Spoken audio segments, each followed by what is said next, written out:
Bernie Sanders upping the ante in his battle with the Democratic establishment over accusations that party leaders favor Hillary Clinton in the race for the Democratic nomination.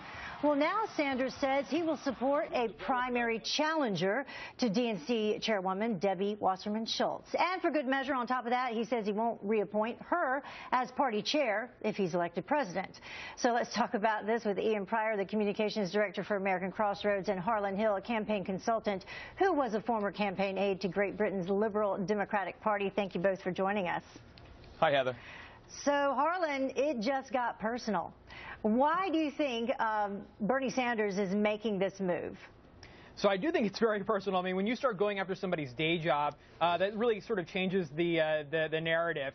But I think he has every reason to be mad. I think that really the DNC over the last few years during her tenure has started to really be more reminiscent of a criminal organization than a political party. All of the dirty tricks that they've gone through to sort of advance Hillary Clinton as the presumptive nominee since day one, before we even had the first primary contest. Everything from coin flips to superdelegates to a manufactured data controversy at a major Democratic vendor. They've done everything they could to sort of suppress Sanders and his supporters. And perception is everything. And so if Sanders supporters feel like they're being wronged, that's a problem for Democrats. Yeah, and Ian, you know, it's already benefiting Tim Canova, the challenger for Debbie Wasserman Schultz. He announced today that just since Bernie Sanders' endorsement, his campaign has added more than $250,000 to his amount. So it's benefiting him.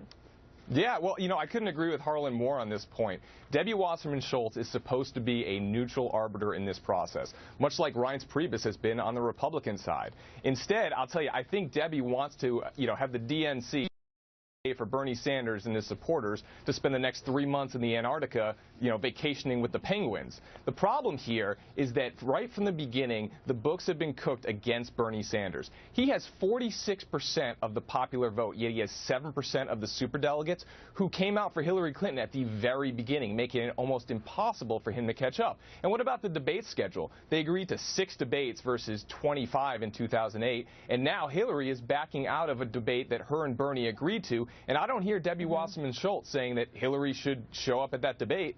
Well, something that they have done, though, Harlan, I was reading this just crossed the wires recently. It said that they are reaching out to Bernie Sanders when it comes to drafting the Democratic Party platform, that he will get an unusually high amount of say in terms of the number of, the people that will be allowed to do that. There's 15 people who govern the platform normally, and Bernie Sanders now will be allowed to name 5, Clinton 6, and then Debbie Wasserman Schultz will be naming 4. So that's unusual. They're trying to reach out to him that way. Right. They're trying to reconcile with him because they have to. They know that young millennial voters, regardless of gender and race, overwhelmingly support Bernie Sanders. And so if they don't reconcile with this tremendous bloc, and really it's a bloc that represents the future of the Democratic Party, they may have problems that persist for a generation. So they have to do this. I just don't think it's going to work. I think there are irreconcilable differences between the Sanders camp and the Hillary camp, which are, it's the populist wing of the party versus the establishment wing of the party. All right, so Ian, what happens? They go through to the convention. Bernie Sanders is still there. His supporters still there for him. What happens? Yeah, I think it's really going to be a problem, and Democrats are whistling past the graveyard if they think it's not going to be one. Look, a lot of Bernie supporters are independents. They're young people, as Harlan pointed out. These are people that aren't just going to necessarily vote for Hillary Clinton because she has a D next to her name. So traditionally, that would fall on Debbie Wasserman Schultz to bridge the divide.